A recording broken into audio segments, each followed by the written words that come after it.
Assalamualaikum warahmatullahi wabarakatuh.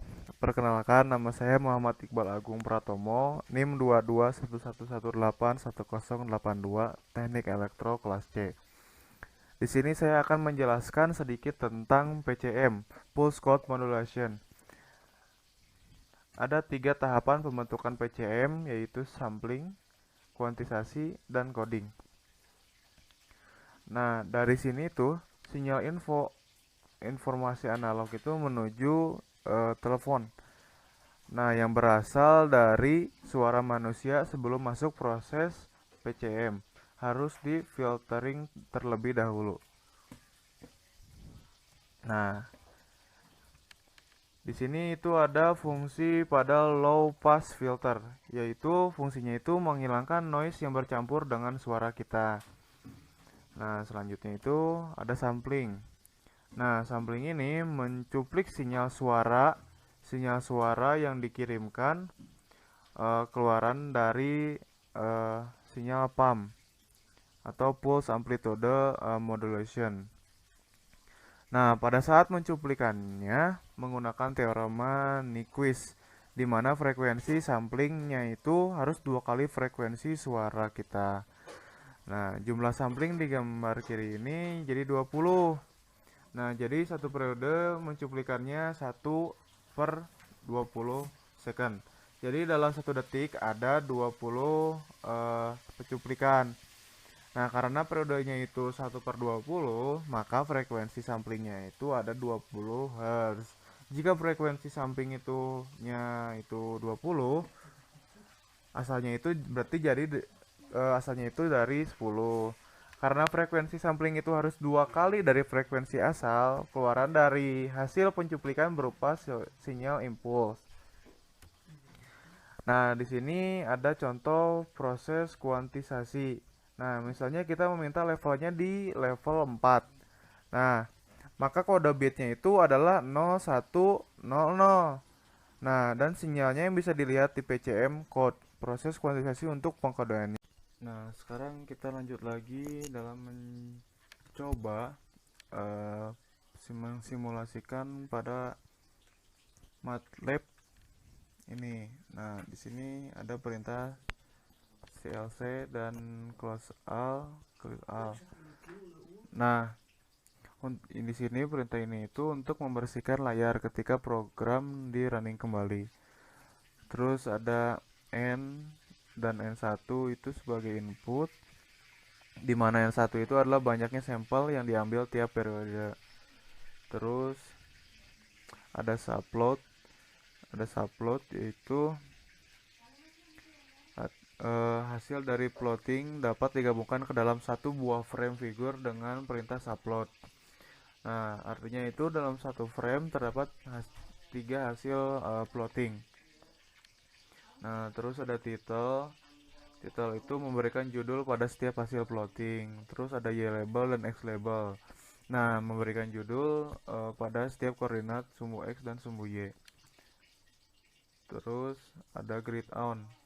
Grid on itu menampilkan garis putus-putus.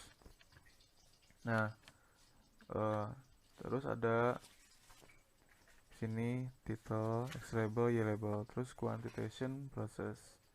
Nah, adanya figur agar frame figur sebelumnya juga muncul. Terus ada perintah kode. Perintah kode mengkonversi bilangan desimal menjadi bilangan biner, yang dimana nilai dari IND ini merupakan matriks pada proses sebelumnya dengan left MSB, artinya digit yang signifikan di kiri. Terus di sini ada perintah for, merupakan pengulangan untuk suatu matriks di mana baris ke satu dengan kolom ke yang lainnya.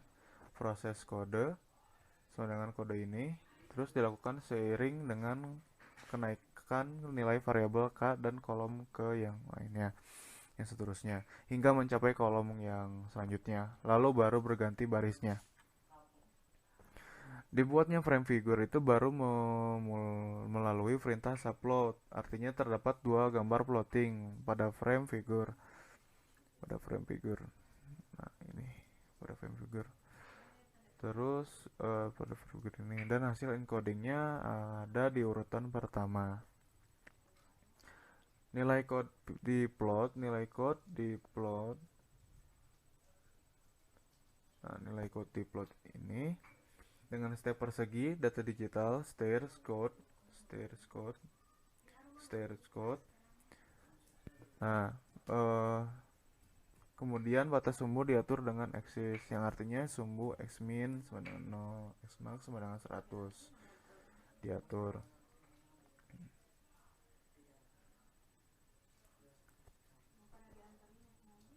Nah, variabel merupakan rumus interval kuantisasi yang del. Variabel kuantisasi terus merupakan nilai Vmax ditentukan sebesar 8 volt dan Vmin minus dari Vmax atau min 8 volt. Sedangkan L adalah banyaknya level kuantisasi, yaitu 2 pangkat N.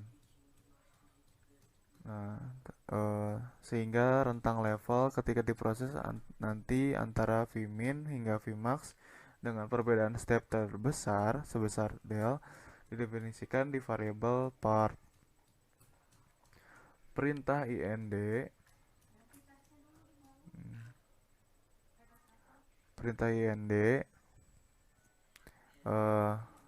menandakan adanya matriks IND dan key. Definisi ini diperlukan untuk proses pengulangan. Nah, terus perintah I1 atau L1 itu untuk menghitung jumlah elemen dari vektor IND dan key.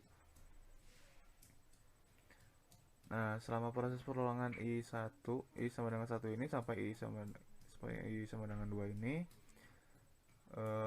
diberlakukan kondisi Q sama dengan 1.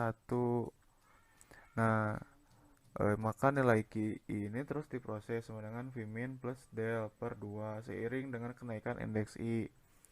Nah, nilai-nilai yang terkuantisasi tersebut berada pada frame yang sama sebelumnya, subplot 3,1,3. Nah, selanjutnya kita langsung saja memasukkan nilai N untuk bit sistem dari PCM ini sendiri. Kita masukkan angka 14 dan angka periodenya itu pada sampel itu 4. Kita enter. Nah, di sini terdapat dua figur di sini, yaitu figur pertama itu ada sinyal analog, sinyal sampling, dan sinyal kuantisasi.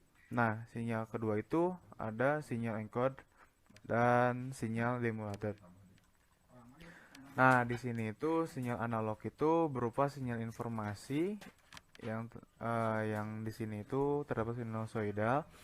Nah, sinyal analog ini dikonversikan ke sinyal demulasi ini. Nah, berbentuk sinyal digital di sini tuh. Nah, seperti itu. Nah, sinyal encode ini terdapat pada sinyal yang tadi code ini. Yang kode. Nah, kode ini. Terus nah, segitu saja yang dapat saya sampaikan. Mohon maaf apabila saya banyak salah kata pada penjelasan kali ini, karena saya masih belajar juga. Assalamualaikum warahmatullahi wabarakatuh.